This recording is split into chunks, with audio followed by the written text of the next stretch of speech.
What up, guys? So it's been a little bit since we had a video. We missed last week again.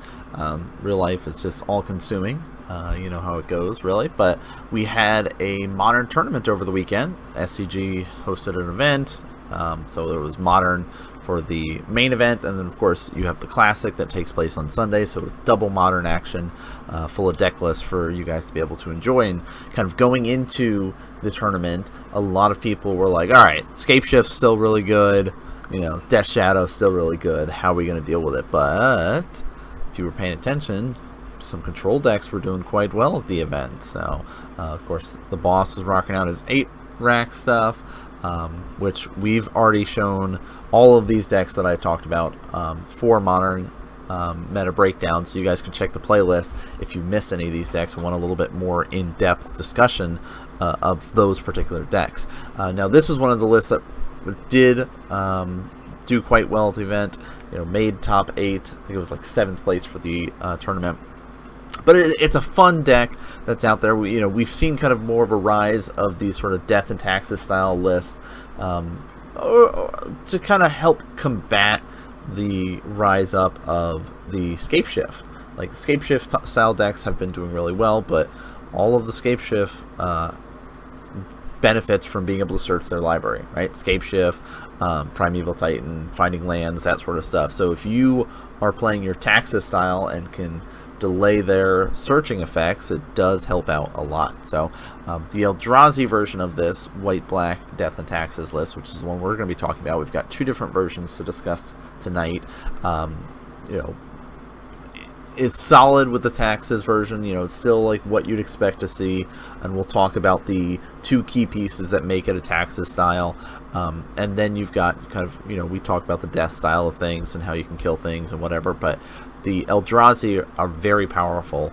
If you guys have played Magic, they've done well in Standard, they've done well in Modern, they do well in Legacy. Like they play well in every format. They're powerful creatures. So we're going to talk a little bit about why you might want to play a creature-based deck like this. So the Eldrazi and Taxes, or white-black Eldrazi, whatever you want to call it, is a creature-based deck. So it's going to be running around 30 creatures, give or take, maybe 29, maybe 31, depending on what shenanigans you want to go for. Consistently 8 spells with that, and we'll talk about kind of our 2 lists. We've got one to show you that is a little bit lower to the ground than the one that's kind of got a little bit more legs to it, if you will. So the first one was an 8th place finish, and we'll jump right into it and show you guys that list. Bam! There we go. Alright, let's get it going. So white-black Eldrazi and Taxes, and I wanted to start out with our Eldrazi's to start it with. The big powerhouses that this list run. Powerhouse in the sense that 4 mana, 4/4 that exiles a card from your opponent's hand. Now you also have to keep in mind that kind of fine print: when Thought-Knot Seer leaves the battlefield, target opponent draws a card. Don't worry about that part. Stripping away a card is very important, especially because you could, if you get a crazy powerful hand, which is not that crazy to get, you could cast a Thought-Knot Seer on turn 2.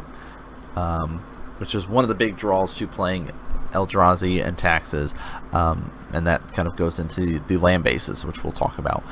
So we've got our Thought-Knot Seer, sweet. What else do we got going on? Wasteland Strangler, 3 mana, 3/2. Seems good. 2 colorless and a black. It's a void, so it doesn't have any color with it. Enters battlefield, you can put a card an opponent owns from exile into that player's graveyard. If you do, target creature gets -3/-3. So if you're playing against a creature-based deck, you have some death version of it. You can be able to take down some creatures, and guess what? It interacts with that Thought-Knot Seer. That card that you just exiled off Thought-Knot Seer, guess what? Now that one card makes this guy deal -3/-3 to a creature. So had that nice little interaction.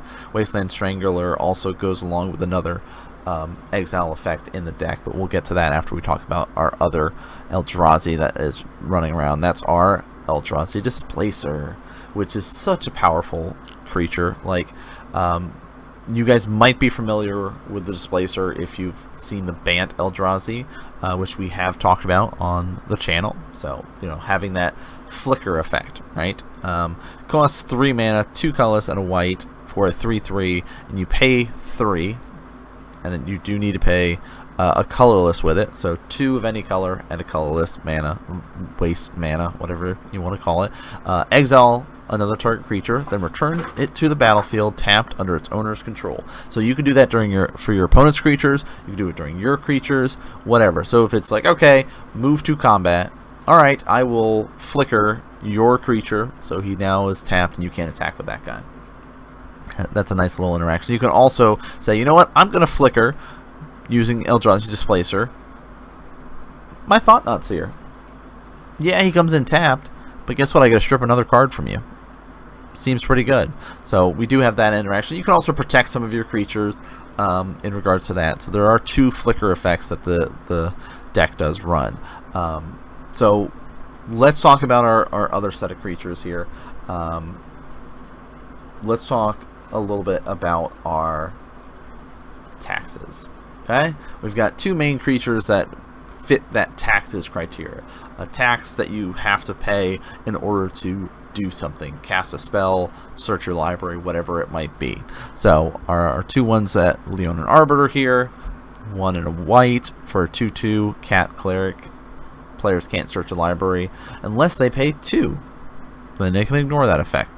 So it's not for each fetch land, right? It's not for each Ghost Quarter blowing up my land. It's, if you want to be able to cast Scapeshift, or if you want to fetch, you can be able to pay 2, and then you could fetch as much as you want that turn. It ignores this effect until end of turn. But so just that little tidbit for players that aren't as familiar against this deck. You don't have to pay the 2 mana for each one. It's not like a suppression field or something like that. Then our other taxing style is our Thalia, Guardian of Thraben. 2/1, 1 and a white, first strike legendary human soldier, non-creature spells cost 1 more to cast. Some lists have been shaving down numbers of her because she is legendary. You don't want to just be stuck with a bunch of Thalia in your hand. Some have tried out the other version of Thalia, 3/2, creatures enter tapped, lands enter tapped, your opponent controls. So that's another fun version of Thalia to be running. So that's kind of our big 2 taxing styles. And across the board on a lot of the taxing style decks, green white, black white, blue white, whatever version you're running, you're going to be running these sort of taxing creatures. We've also got our Tidehollow Sculler, which does work well with our Wasteland Strangler that we were talking about earlier.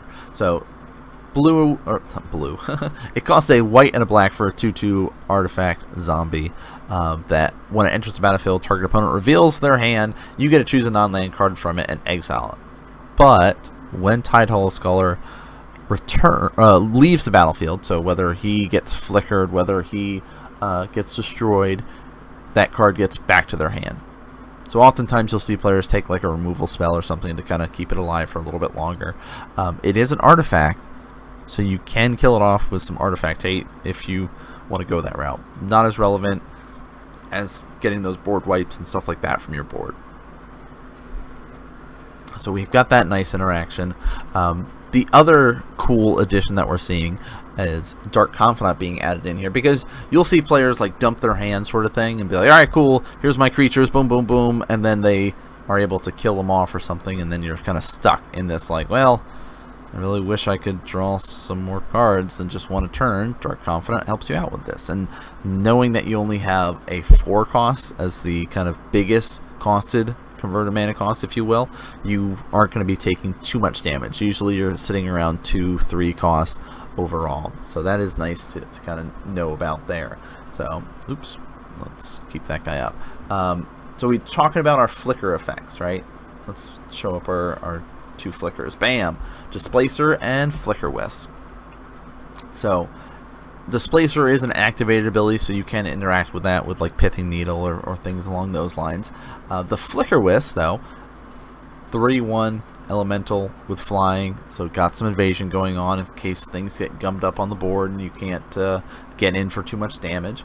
Does cause double white and a colorless. Enters the battlefield, exile another target permanent, so you can exile lands, you can exile artifacts, enchantments, creatures, whatever you want to exile. Then it returns to the battlefield under its owner's control at the beginning of the next end step. So maybe there is a artifact or an enchantment that's preventing you from being able to attack. Who knows? Maybe an ensnaring bridge or something's out. Well, we're just gonna put that aside. That can come back in a little bit, but until then, I'm gonna start swinging in and dealing some damage. Or maybe there's a creature you're trying to save. Right? It does not have flash, but there's a way to kind of flash it in, if you will, and that's based on some of the spells that the deck is running. So there is this one lone flex spot that kind of rocks around in this version. Our mind sensor here.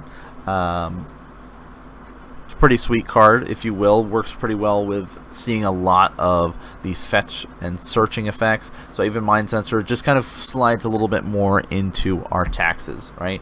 Costs 3 for 2/1. This one does have flash. If an opponent would search their library, that player searches the top 4 cards of their library instead. So that is pretty nice. The other thing I want to talk about is some of the lists have run a Blade Splicer.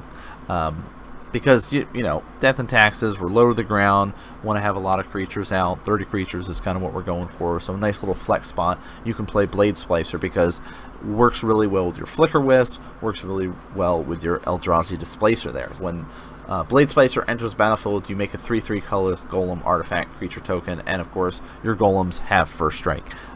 So that is pretty nice to basically get 2 creatures for the price of 1, and Eldrazi Displacer, you can just make a whole bunch. So that's kind of 2 flex spots, if you will. Blade Splicer could be in your list, even Mind Sensor could be in your list, but for the most part, these are what you're expecting to see. Now, spell-wise, how are we getting these creatures out? Aether Vial, right? This is how we can cheat our Flicker Wisp to be able to have flash. So can sneak that guy into play. Again, a lot of the creatures in this deck are 2-3 costed, so we're going to be pretty good about sneaking them in, keeping around there. You could tick it up to 4 for a Thought Knot, but for the most of the time it's going to be staying on those 2-3 mana because that's what matters the most. You're also going to be running a playset of Path to Exile because, hey, we need some more removal in the deck, right? Wasteland Strangler is nice, but Path to Exile, just exiling that card altogether, is kind of really relevant. So that is nice to kind of go about. Aether Vial decks, you know, sideboarding in some artifact hate is pretty relevant to kind of slow them down. Maybe they kept a more greedy hand, and people can do that when they're playing Vial decks. They can say, you know what, I have a handful of 3-cost stuff, but I have a handful of 3-cost stuff, Aether Vial, and 1 land. You know what, I can keep this. The Vial will help me get there. I'll draw into some lands, right? We'll make this work. And people try that from time to time, and they can get punished for it. So, you know, just keep that in mind if you are going sideboard stuff, is that destroying the Vials is relevant, but really you want to be bringing in a lot of creature hate. If you've got board wipes, things like that, bring those in because those will help you out. So let's talk creature base real quick. You know, we've got some basics, double plains, we've got a swamp in here. We have to have the caves. In this version of Death and Taxes, caves is just as important as any other land because of the fact that you can get your blue, or I keep wanting to say blue, I just want to be a blue mage tonight, I guess. You can either get white or black mana, but you also can get the colorless. So casting your things like Eldrazi Displacer, your Thought Knot Seers, those that have to have that waste mana, that's very important. Sealed Courtyards in here because, hey, why not having a land that can tap for both enter super quick, let us be able to use it without losing too much life. We've also got our Godless Shrine, again, black and white. Cool. Shambling Vent, some of our man lands, black and white. Maybe it's gotten to the point where we've lost most of our creatures, it's gone long and grindy, waiting for another threat. Well, we at least have some lands that count as threats. So we've got a little bit more, 2 more colorless lands to talk about. Ghost Quarter here is kind of our utility land, can destroy our opponent's stuff, and when we are using our taxes, right? If you guys remember where our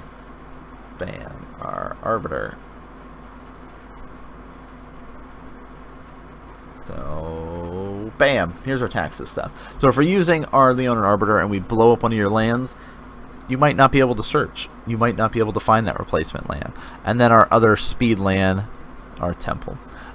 So Temple, the fun thing about it is that actually does work with our Displacer. So you can be able to... Alright, apparently I'm just getting spammed of people logging online. So Displacer, you can activate that using Eldrazi's Temple to get 2 mana, because you can spend it to cast Eldrazi spells or activated abilities of Eldrazi's. So by having 2 temples, you get to play your Thought-Knot Seer on turn 2, right? By having that Eldrazi Temple, you basically can speed up when you get your Displacer out, when you get your Wasteland Strangler out, when you got your Thought-Knot Seer out. So those really important. Sideboard stuff, as you'd expect to see, they can rotate around on how you want to go for it, but Fatal Push, important. Killing off more stuff if need to. Stony Silence, anti-artifact, yep, makes sense. Rest in Peace works out really well. We're destroying a bunch of stuff, sending stuff to the graveyard. Also, if you're playing against like a control deck, that's really important. Orzhov Pontiff, can buff up extra +1, -1s, depending on how you want to do it. Crusader, yes, love it. 3 cost, 2/2, double strike, protection from black and green. Well, hey, guess what? Death Shadow, you're not getting through this guy, right? Also can push for some extra damage if you want to go that route. You need to be a little bit more aggressive. You can kind of go that route. Core Firewalker against burn, protection from red. When a player casts a red spell, gain a life. Seems pretty good. Grafdigger's Cage's also in there, for some other pesky graveyard or library stuff. Maybe you're playing against a core-based deck and want a little bit of extra. So this is kind of our nice lower to the ground list. I have one more list that I want to show you guys, which does sit a little bit higher up, like we were talking about. And the creatures are pretty similar, but you can see we've kind of adjusted our numbers, right? 3 Scullers this time, 3 Confidants this time, cool, 3 Thalia this time, makes sense. We've also dropped down to only 1 Wasteland Strangler, not caring as much about that processing ability and making a creature have -3, -3. Still have our playset of Displacers, Flicker Wisp, because that Flicker ability is very important. Only sitting at 3 Arbiters, seems cool. Of course, we're going to have 4 Thought-Knot Seers, again, super important if you're going to play this version of the deck. The other addition here, by basically adjusting our numbers slightly, we're adding in Reality Smasher. So it's one thing to play a super taxing, super hateful deck, but then you sit there and go, alright, here's my Thought-Knot Seer, here's a 4/4, and that's tough enough to deal with, right? You're going to have to sit here and fetch or have something die, and then you can push that. But if I play Reality Smasher for just 1 mana more, your Fatal Pushes are useless against this. And if you want to destroy it by a spell, you're going to have to discard a card. Otherwise, here's 5 damage. And I can swing in for 5 the turn I play this, because it does have Trample and Haste. So, you're going to block with that 2/2, you're still taking damage. Right? So Smasher is really solid addition to the list. I don't know if 3 Confidants and the 3 Smashers necessarily work out well together. I might, try to do 3 and 2, some variation of that, but adjust numbers accordingly depending on how you're feeling and how you're liking the deck. You can do that. We have those flex spots. Really, I recommend you keeping Displacers high, Flicker Wisp high. Thought-Knot's definitely going to be high on that list. The other ones you can adjust, right? You can decide how you really want to factor that in. But again, Vials, Path, that's really the only spells that we need to worry about. Adding in an extra land, though, you see we've dropped down from 30 creatures to 28. Adding in extra land because Reality Smasher does cost 5. So, opting for, again, Shambling Vents, cool, makes sense. Concealed Courtyards, Caves, Plains, Swamp, awesome. But opting for the Fetid Heath this time. And I've seen people run like a one of in theirs. This list is opting for 2, not running any isolated chapels, not running any godless shrines, but this filter land does help to be able to cast things, so I like that idea. Again, playset of Ghost Quarters, playset of the Temple, and we're sneaking in 1 Seagate Wreckage in there. Draw a card, activate this ability only if you have no cards in your hand. So it's gone long, it's gone grindy. How can we get back into it? Well, I'll just pay 3 mana, I have no cards in my hand, and I'll draw a card. So let's do that. That seems awesome. So, you know, this deck can be able to have those explosive hands where you're like, alright, I've got temples. I've got 2 temples in my hand, a Reality Smasher and a Thought Knot Seer. This is like a snap keep.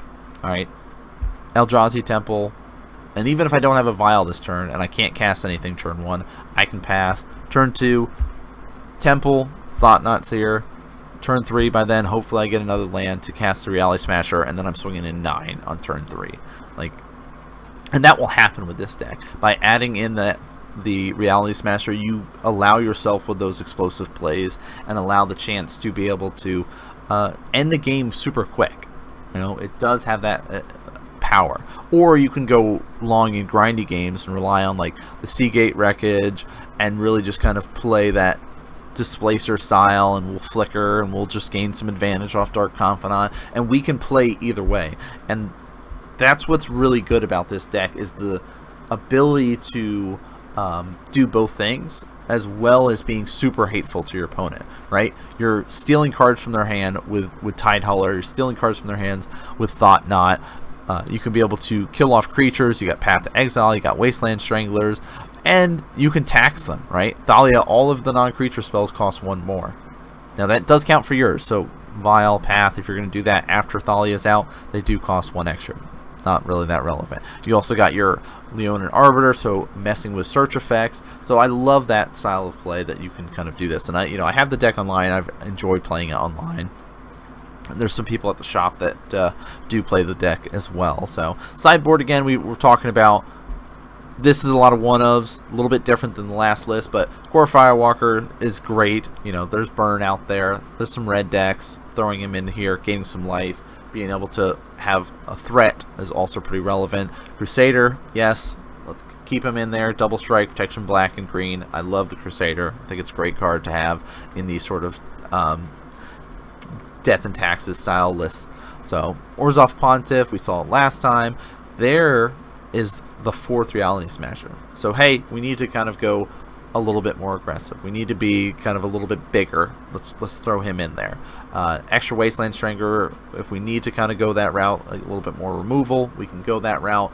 Again, we talked about Rest in Peace being so relevant, works against graveyard strategies. Like, hey, you're playing Living End? Well, guess what? You're not going to be bringing too many creatures back when I've got this out. Double Stony Silence.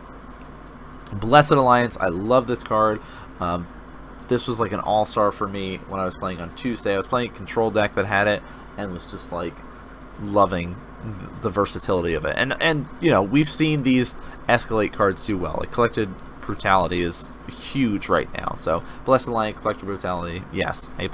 We love them. Extra Fatal Push is in there. Got a Zealous Persecution. Again, if you're going wide, you can go wide, just buff your team, weaken them a little bit, same sort of thing that Orzhov Pontiff does, but this is at least an instant speed. And then one of my favorites, Linvala, Keeper of Silence. Activated abilities of creatures your opponent control can't be activated. So that means all those elf players that are running around, you're not going to be using those elves too much. You've got basically 4 turns to try to stop me from casting this out. 4 turns to kill me with all those elves. Otherwise, they're just a bunch of 1/1 mana dorks that can't even tap for mana. So I love that. And then, you know, there's a lot of other activated abilities that are out there that you're going to be annoyed with. Like, this even works in the mirror matchup if we're playing that Displacer battle, right? You can sit there and really mess with them and interact with them that way. So here's the list, right? We're seeing these Eldrazi and taxes. It's a fun thing, fun style to go for. Like, and I definitely recommend, if you like this sort of style of play, like the taxing style, to try out the Eldrazi and taxes, because you'll find the power behind them is worth staying around for and worth kind of adjusting your mana base for. So because, like, again, a Thought Knot followed up by a Reality Smasher, like, I get flashbacks from back when people were cheating those into play with Eldrazi Temple and that other land that's now banned in Modern. Now I can't even think the name of that one now. But yeah, so like the dex is good. Like 7th place finish. It's solid in the meta. It definitely is not the most powerful deck and does suffer from that sort of board wipe stuff. You don't want to overexert yourself, and Malcolm's came to visit. So, hi Malcolm. Don't overexert yourself. You know, do the best that you can to maybe keep some reserves, be ready against those like Wrath of Gods, those Damnations. Even Anger of the Gods does really well against most of your creatures. Like Tide Hollow is a 2/2, Dark Confidants 2/1, Displacer is a 3/3, Flicker Wisp is a 3/1, Arbiter is a 2/2, right? Wasteland Strangler a 3/3, Thalia is a 2/1. Like, you just have to be careful about stuff like that. You know, your Reality Smasher and Thought Knot Seer are really the power to help push this deck kind of up and over a lot of stuff. So that's going to do it for this episode of Modern Meta Breakdown. I hope you guys have been enjoying. Again, we've talked about so many different decks. If you've missed any of the episodes, make sure you check out on the channel. Again, some of the super old ones, the audio might be a little bit quieter, and I apologize. We did get it adjusted. Now it's much better. Hopefully I'm not too loud now, but you know, we did do some adjustments then. So let me know if there's other decks that you guys would like to see, what other stuff you'd like us to be talking about for Modern. But again, at the beginning of the week, we tried to do non-Magic videos over here on YouTube. Some Diablo stuff. We're going to be doing some Hearthstone, StarCraft stuff, just kind of all sorts of things. Mainly Blizzard is kind of where I've been having a lot of fun outside of Magic, so it's going to kind of be hanging out with those stuff for a little while now. So thanks again so much for tuning in, guys. You know, follow, subscribe, all that sort of good stuff if you like what you see. And I love hearing the suggestions of other decks to cover for Modern Meta Breakdown. But that's going to do it for us here tonight, guys. I'll see you all next game.